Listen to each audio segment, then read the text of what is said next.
Bom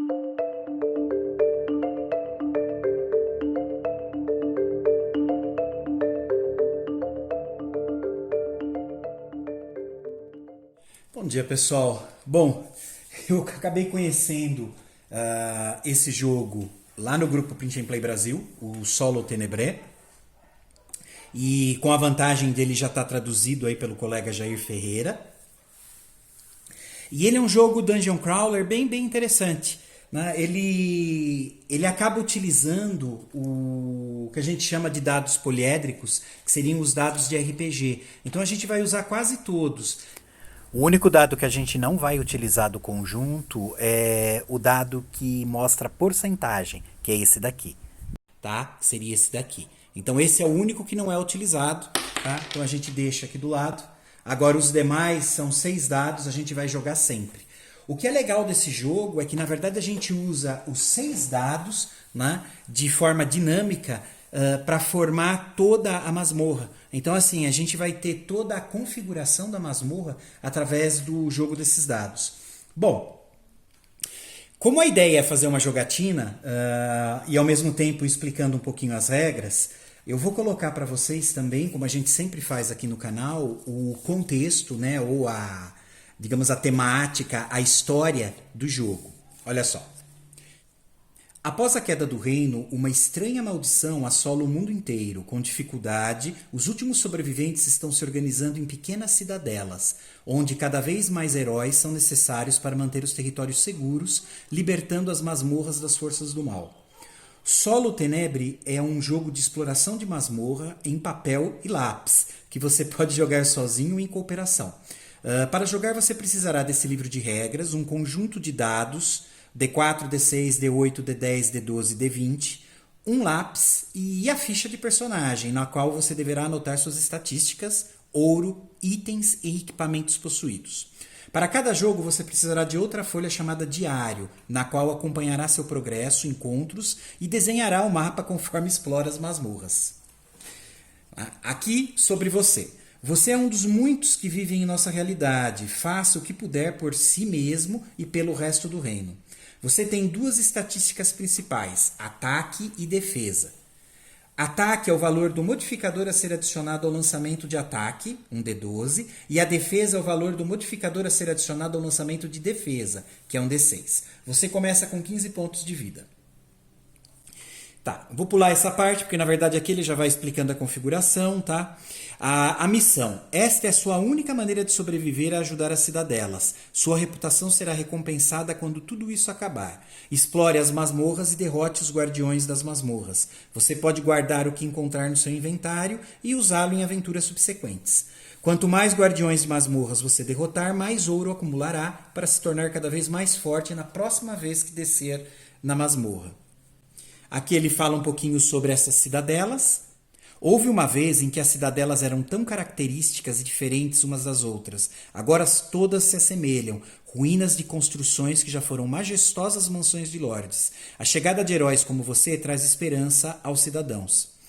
Antes de partir para a missão, você tem a oportunidade de passar algum tempo na cidadela mais próxima. Ao descansar, você recupera todos os seus PV, ponto de vida. Você pode conhecer os cidadãos e ajudá-los em suas tarefas, comprar itens e equipamentos úteis ou consertá-los. Aí tem aqui um exemplo do que vai fazer, aí a gente já entra na preparação. Bom, pessoal, então basicamente, né, a história do jogo é que a gente vai ficar andando de cidadela em cidadela, né, entrando em masmorra, obtendo no final itens, né, na verdade ouro do chefe da masmorra. E depois a gente vai para a cidadela, né? Sai dessa masmorra e pode gastar esse dinheiro, né? A gente acaba utilizando isso na lojinha, na famosa lojinha. Mas é bem interessante, porque mesmo a lojinha tem uma formulação para a gente poder jogar nela um pouco diferente de outros Dungeon Crawler que eu já joguei. Mas isso eu mostro se acontecer, tá bom? Então vamos lá.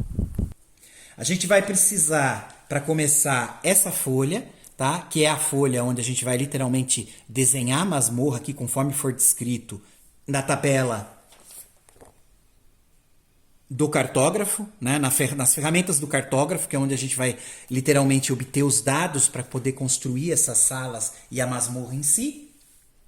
Aqui tem a área de inventário, onde a gente pode ter até 6 itens. Né? Passou desses 6 itens, a gente vai ter que literalmente abandonar um. A gente joga ele fora, ele fica perdido lá dentro da masmorra, não é mais recuperável. Para a gente poder colocar mais coisa nesse inventário. Ou mesmo utilizar alguma coisa que esteja lá. A gente vai precisar de uma ficha de personagem, tá? Que também já está traduzido, que é ótimo. O Jair Ferreira ele fez um trabalho muito, muito bom. Além de manter toda a diagramação, as fontes estão muito, muito próximas, se não são as mesmas. Eu acredito que sejam as mesmas, então ficou bem legal. A gente vai precisar dessa ficha para acompanhar. Bom, pessoal, aqui eu tenho a ficha de diário, tá? Que também é necessária no jogo. O journal também pode ser chamada.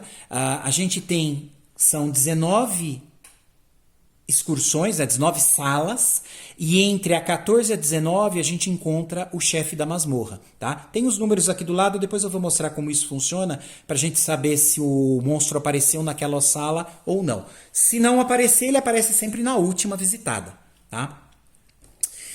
Aqui a gente vai anotar em cada sala que a gente entra o que a gente encontra. No caso do monstro, por exemplo, a gente ia colocar o nome do monstro, a constituição dele, a quantidade de dano que ele dá, o saque, se a gente vencer, quanto que a gente ganha, e um valor de fuga que a gente pode utilizar caso não queira lutar com ele, né? Muitas vezes não vai ser legal ficar enfrentando, porque esse jogo ele é meio mortal, tá? Então tem que tomar muito, muito cuidado aqui, porque ele realmente é difícil.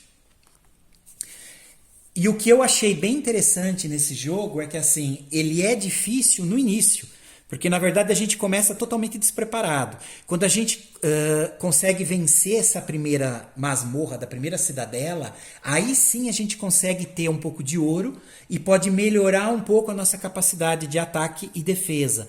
Então, quanto mais você joga, mais você tem facilidade na hora de enfrentar os monstros. Então, isso é legal, é um diferencial. Bom, pessoal, algo interessante aqui que é bom manter em mente. Na verdade é simples, mas sempre gera um pouco de confusão nesse tipo de jogo. No inventário, que seria basicamente a nossa mochila, tá? Eu posso levar até 6 itens. Se por acaso durante a aventura eu encontrar itens e tiver com o inventário cheio, eu vou ter que liberar espaço, tá? Seja jogando fora o que eu tenho aqui ou utilizando. Depois eu vou poder também configurar no início da missão.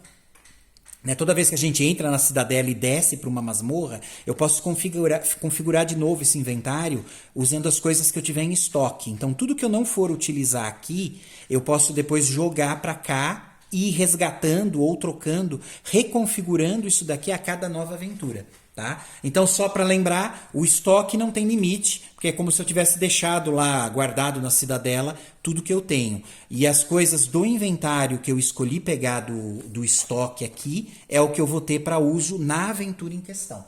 Tá? Eu acho que essa talvez seja a parte que mais confunde o pessoal nesses jogos tipo Dungeon Crawler. As regras elas variam um pouquinho de jogo para jogo, mas basicamente lembrando disso fica mais fácil.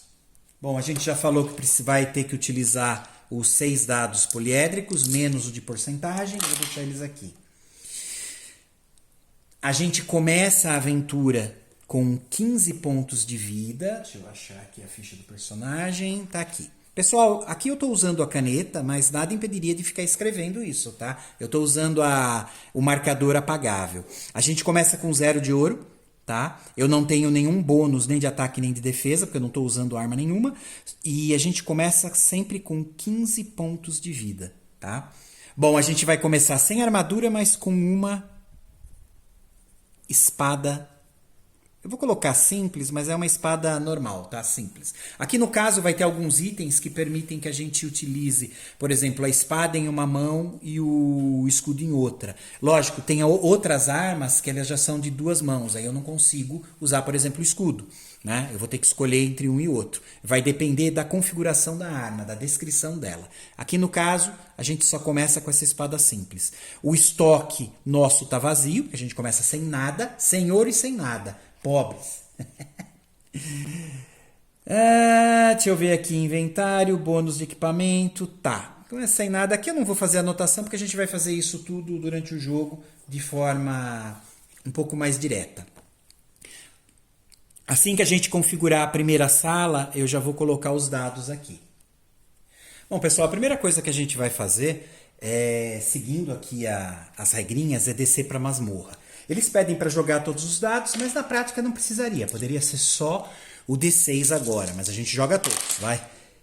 Aí eu vou pegar o D6. A gente vai dar uma olhadinha aqui, como é a primeira sala, nessa tabelinha aqui de descida na masmorra. Aí eu dou uma olhada, olha. O D6 é par, então a entrada é uma sala vazia de 9 quadrados com 4 portas. É ímpar, a entrada é uma sala vazia de 9 quadrados com 3 portas.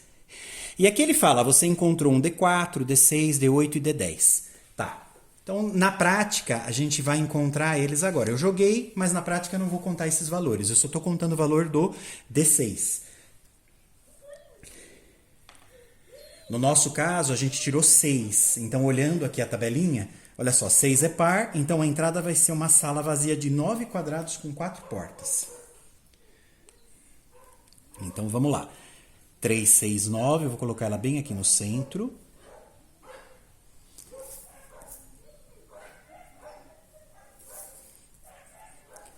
Ela tem 6 é par, 4 portas. Tá, então eu vou colocar assim, ó, pessoal. Então, 1, 2, 3, mais uma, 4. Então, 4 portas.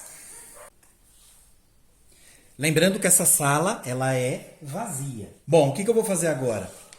A gente já vai colocar aqui no diário que essa primeira sala, né? Eu vou anotar exatamente o que apareceu. Então, foi uma sala vazia.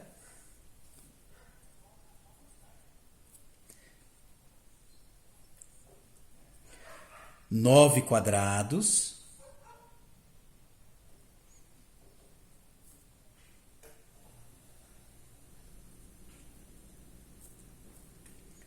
Com 4 portas. Bom, aqui se subentende que essa sala inicialmente é só isso, tá? Foi o único momento que a gente realmente utilizou essa tabelinha de descida na masmorra. Ela está totalmente vazia. E agora sim a gente pode iniciar a partida propriamente dita. Bom, o que eu faço agora? Eu vou escolher uma das portas para onde eu quero seguir. Por exemplo, eu vou escolher essa daqui. Eu vou fazer o seguinte, tá, pessoal, que é meu hábito. Eu vou deixar o personagem marcado como uma bolinha. Então, o que eu quero fazer? Eu estou vindo para cá.